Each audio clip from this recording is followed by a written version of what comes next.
Sous une chaleur écrasante, ils marchent pieds nus sur un sol brûlant. Chaque jour, dans cette mine à ciel ouvert, Hadz a 11 ans et sa mère cherchent du mica, ce minerai brillant et très résistant, convoité par des industries du monde entier.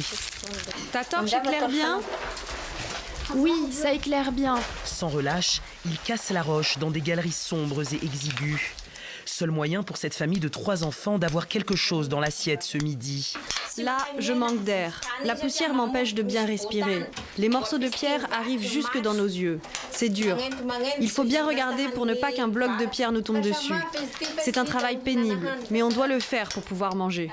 À moins d'1 centime d'euro le kilo de mica vendu, Anta est obligé de faire travailler son fils.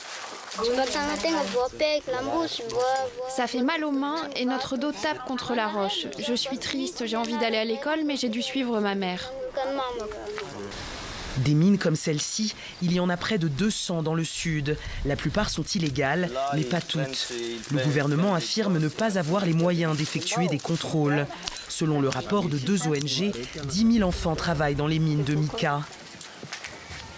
En une matinée, Anta et son fils ont gagné 37 centimes d'euros. La famille pourra manger à midi. Pour espérer avoir un autre repas ce soir, il faudra retourner à la mine. Si nous partons très tôt le matin et que nous gagnons un peu, nous achetons 500 grammes de riz. Nous ne pouvons rien acheter d'autre que de la nourriture. Même du thé, mon enfant n'en boit pas. Comme souvent, ils mangeront du manioc bouilli sans rien d'autre. Un plat traditionnellement réservé aux détenus à Madagascar. Environ 35 000 tonnes de mica sont parties de ce port en 2018, principalement vers la Chine. Le mica est revendu en moyenne 18 centimes d'euros le kilo, soit 18 fois plus cher que ce qu'il est acheté à Anta. Avec un cours mondial relativement bas et des coûts de transport élevés, les exportateurs se plaignent de marges faibles. Voilà ce qu'on a récolté aujourd'hui. Pour 3 kilos de mica, Hadz et Anta ont gagné 1 centime d'euro cet après-midi. De quoi manger un peu de riz ce soir.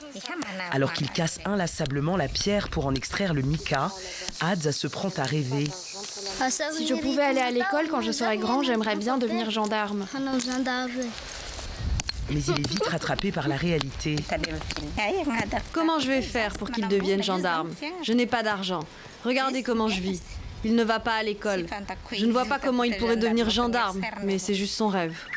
Le ministre des Mines annonce vouloir fermer toutes les mines illégales en 2020 et trouver d'autres sources de revenus à ces familles. Mais depuis 10 ans, aucune mesure n'a été prise.